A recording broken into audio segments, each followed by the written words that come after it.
cette semaine, eh bien, c'est Sabrina qui nous emmène à Aubagne.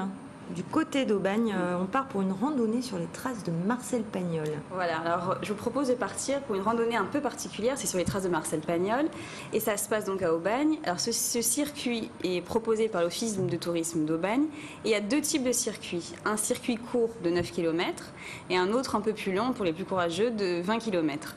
Alors, il faut savoir aussi que si vous êtes handicapé, fatigué ou âgé, on peut le faire également en car. On a la possibilité de le faire en bus. Et ça dure 2 heures. C'est plutôt sympa. Ouais. Alors, cette randonnée donc, se passe dans les collines du Gard-Laban, où Marcel Pagnol a grandi et où il a tourné la plupart de ses films. Et tout au long de la balade, vous allez découvrir les lieux où Marcel Pagnol a été bercé, où Marcel Pagnol a été inspiré de toutes ses œuvres. Alors, je vais faire très joli en tout cas, on le voit sur les images. Je vous fais un petit rappel, juste pour se rappeler qui était Marcel Pagnol. Donc, c'était un écrivain et un cinéaste français qui est né donc à Aubagne en 1895. Et Marcel Pagnol est devenu célèbre notamment, on les a tous lus, La gloire de mon père, Le château de ma mère, voilà, toute la bande des... On voyait d'ailleurs en image juste avant le château de la Buisine, qui va devenir le château de ma mère. Le château de ma mère, alors pas le vrai, mais en tout cas... ce qui l'a inspiré. Voilà. Donc ces collines ont inspiré Marcel Pagnol. Il faut savoir que c'est le premier réalisateur à avoir utilisé les décors naturels extérieurs. Voilà, donc c'est quand même... C'est-à-dire à tourner en extérieur et pas en studio. Oui.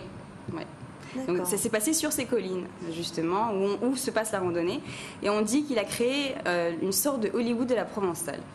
C'est vrai, c'est très très vrai. Et d'ailleurs, il va y avoir au château de la Buisine une très belle exposition permanente sur Marcel Pagnol et puis tout le cinéma méditerranéen va être là-bas. Il voulait en faire une maison du cinéma, Marcel Pagnol. Ouais.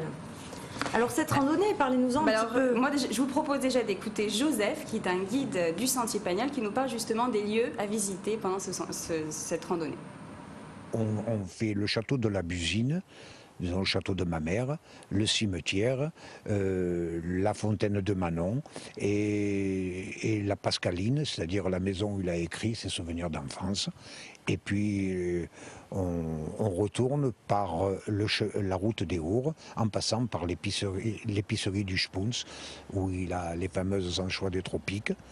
Et les fameuses anchois des tropiques. Et puis on rentre sur Aubagne, on fait la maison natale et le petit monde de Marcel Pagnol. Alors, petite anecdote, Joseph, que vous venez de voir, connaît très bien Marcel Pagnol, a tourné ça a été un des enfants de chœur de Manon des Sources. Donc, il a connu Marcel Pagnol, donc c'est un plaisir de l'écouter parce qu'il sait de quoi il parle. Et c'est lui qui vous emmène, alors c'est lui qui vous emmène, c'est le guide. Voilà. En fait, il y a deux possibilités. Soit vous faites la randonnée seul, vous partez seul, ou soit vous partez avec un guide. Mais je conseille vraiment de partir avec un guide parce qu'il met en relief tout ce qu'on voit. Il raconte l'histoire de chaque lieu. Voilà. Donc en fait, à 20 minutes de Marseille, c'est quand même, on est complètement dépaysé. On se retrouve dans ce désert de Garrigues, sur les traces de Pagnol. Ça permet de... Et on arrive sur des endroits où ont été tournées certaines scènes de films. Oui, la fontaine de Manon des Sources, on revoit tout ça, tout est expliqué en fait par le guide qui raconte l'histoire. On redécouvre les œuvres qui nous ont bercés pendant notre enfance. Et c'est l'occasion de se balader, de faire du sport, de s'aérer et de se raconter de nouveau les histoires de Marcel Pagnol. Moi, je vous conseille vraiment de faire ce circuit. Et d'ailleurs, j'ai rencontré quelques randonneurs que j'ai croisés sur mon chemin qui m'ont dit leurs impressions. Vous allez voir, ils ont l'air plutôt contents. On a fait le sentier de Pagnol, c'était très intéressant, c'était très enrichissant parce qu'on a vu son tombeau, on a vu la maison, on a vu la Bastille de Neuve et puis ce paysage qui est magnifique. C'était très sympa, il n'y avait pas trop de monde et le décor est magnifique. On a eu une journée magnifique, puis la région est si belle que je pense qu'on reviendra. La randonnée très très bien, les paysages sont sublimes, nous avons le beau temps, un peu de vent comme on dit mes collègues, mais sinon tout est parfait. On a fait un peu de Pagnol, très belle randonnée, bien régalé, super. Alors, info pratique, sachez que dimanche 30 octobre, donc dimanche prochain, il y a une énorme sortie, toute une journée, de 9h à 17h, sur le sentier Pagnol. C'est 20 € pour les adultes et 13 € pour les enfants. Ça vaut vraiment on a le le coup. guide. On a le guide, la journée, un pique-nique.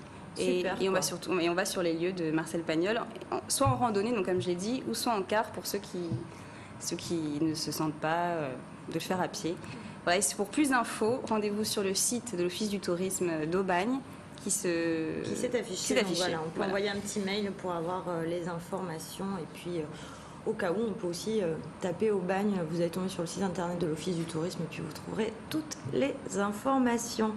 Allez, il est temps, merci en tout cas Sabrina quand même, qu'on vous remercie pour cette belle découverte.